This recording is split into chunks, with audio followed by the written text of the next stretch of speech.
little. And this is where you want, there's an access point there.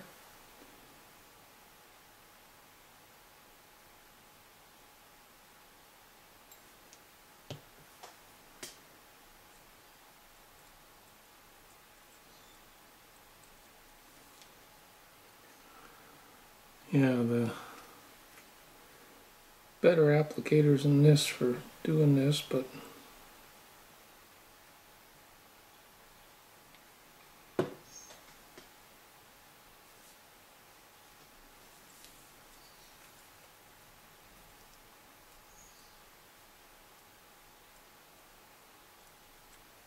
okay, so step one, which was to get those done, is done. Now step two, I want to do the bearings here.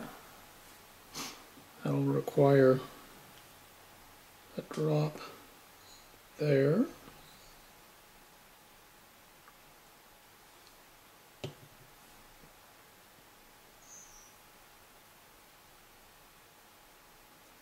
A spin. And then this one, because it's all exposed, put a drop on the end and slide this in and spin it. And these fit into the dog bone like that. And then this whole assembly fits into there like that. Grab the piece of this, same on both sides, put it in here. It's the separator so that you'll get isolation between the two and there's no electrical conductivity.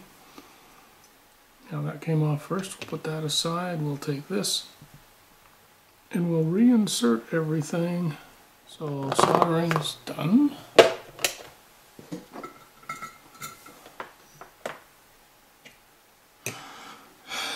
Now we need to clean them. Assuming that's all ready to go, we need to clean these guys off because there's grease all through here as well. So to get these trucks off, or to get these apart, it's relatively easy. There's a bit of a clip on it, but all I do is I push up on the wheels and spread these guys apart here. That lifts up on that. Do the same over here. Then go to the middle and push it up. Cut those apart. These will naturally come off. Yeah, here's the problem that I was told about, right? I'm going to zoom in here.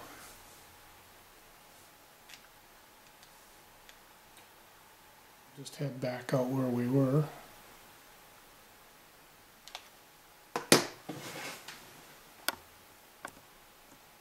What I wanted to show is right in there, there's a fluff ball.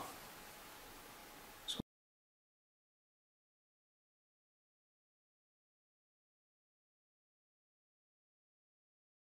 the way I found before when I was cleaning is, first of all, take the normal,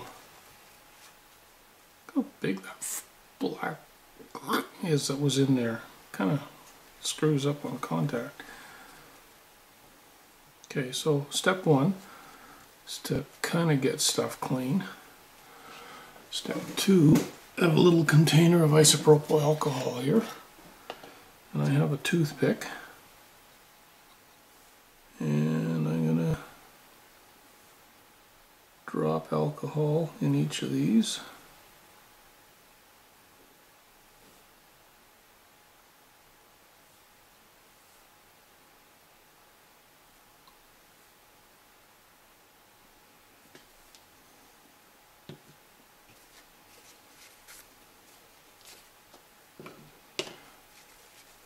And the next thing I'm going to do is I'm going to pop the wheels out while those soak for a minute or two. To do that's really easy. All you need to do is just pull on them. And you can see right here there's more fluff that's gathered because it's icky oily and shouldn't be. So we'll take the front one off. And more fluffing here. And then we'll just rest this like this and pop the bottom one off. There, we have all three of those off. Now I can go about and clean this guy. Grease that's on it. What I'm going to do is I'm going to go away and I'm going to take this to a warm water soapy bath, and I'm going to use a toothbrush and clean all of that out. So in order to, and in the meantime, I can clean this off, because this I can get to.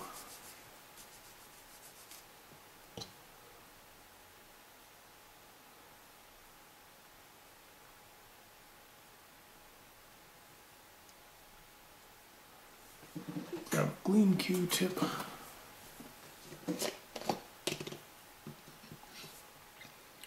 Alcohol on that end. Go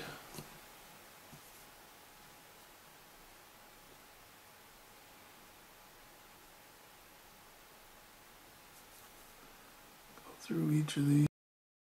Okay, that's looking all clean. Just looking at the amount of crud that's collected on the outside there. Look at that.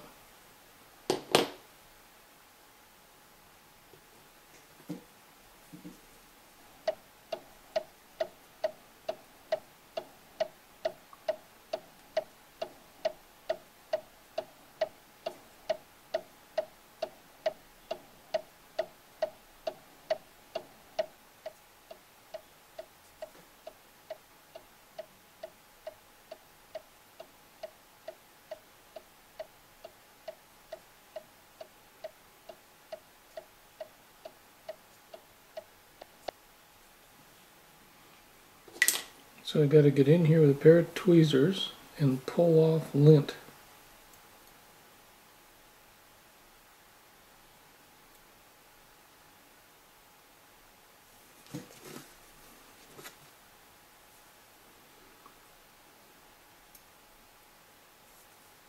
So I'm going to have to go through every single wheel, clean it like this. So I'm going to turn off the video because this is going to be boring to do like 6 wheels, and you see how long it takes. I'm still not done one, and I'll return later. And while I'm at it, I'm going to use my NMRA gauge and check my wheels to make sure they're okay, because I seem to recall this one having some issues with it. Well, that one fits. Is it perfect? You got it apart, it might as well be perfect. It's a little bit narrow, so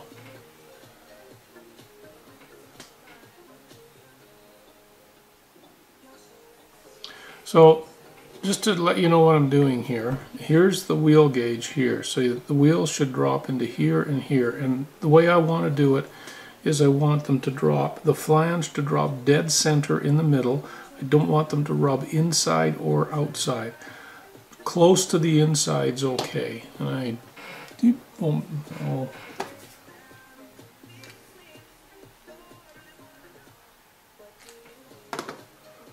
so when I'm doing this, I just line this up like this and put it in and make sure.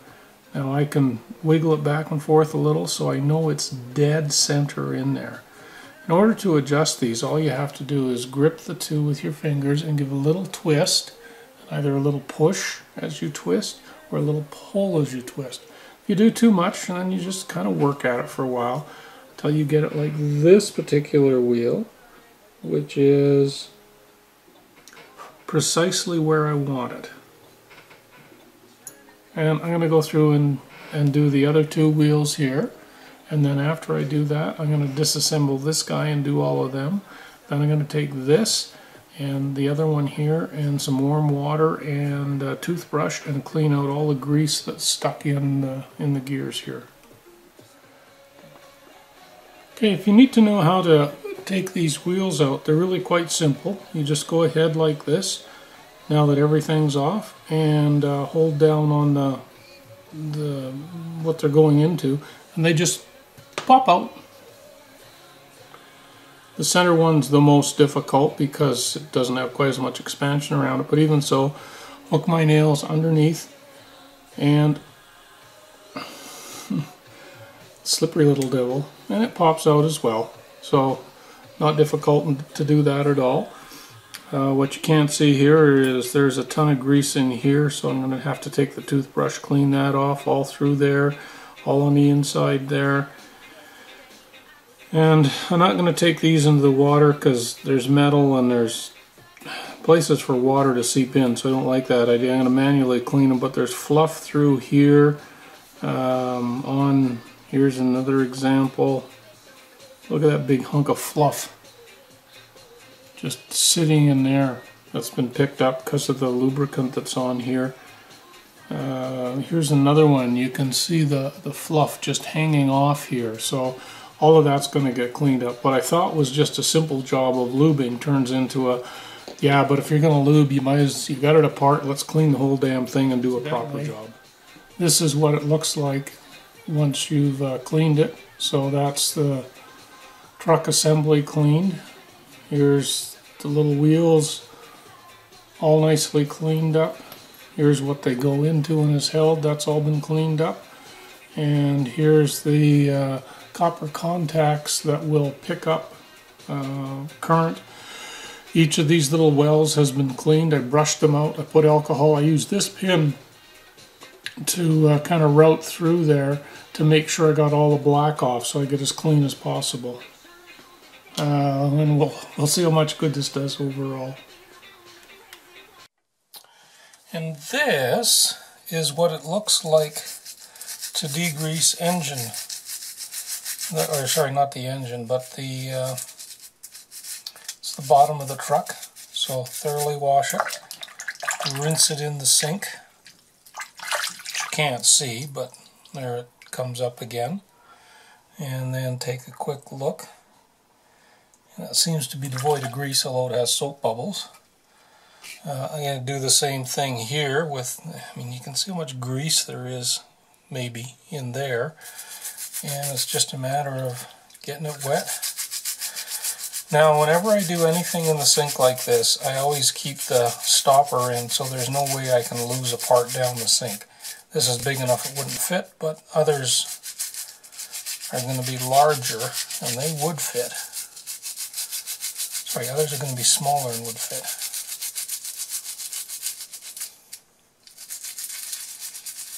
So it's just a good brush all over.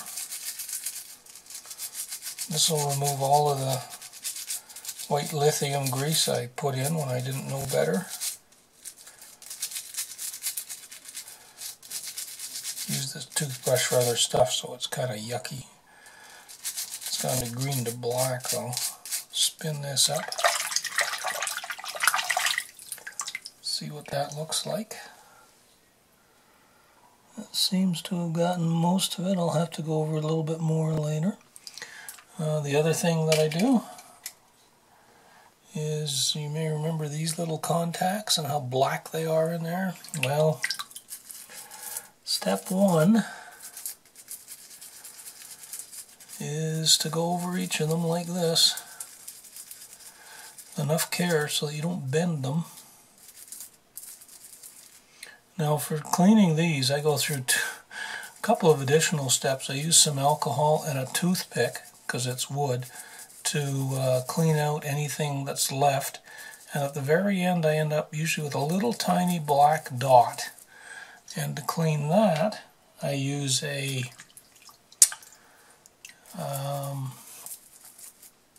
pin and some alcohol. Put the alcohol into the little well here. Just going to put some more soap on. And then once it's in the little well, just take the pin in and kind of twirl it around the end, and that does pretty well everything. I guess this would work better if I actually went to where the little holes are instead of where the little nubs are. It's hard to see when I'm taping and splashing my camera. Okay, so I'm going to go over those a couple more times and then we'll be done and back to the bench. This is my little, I have a number of these. It's just a little piece of plastic that has a little hole in it. I use that to carry stuff back and forth and to keep it in when I'm washing and doing other stuff. That way I don't drop things as easily, and hopefully won't lose them.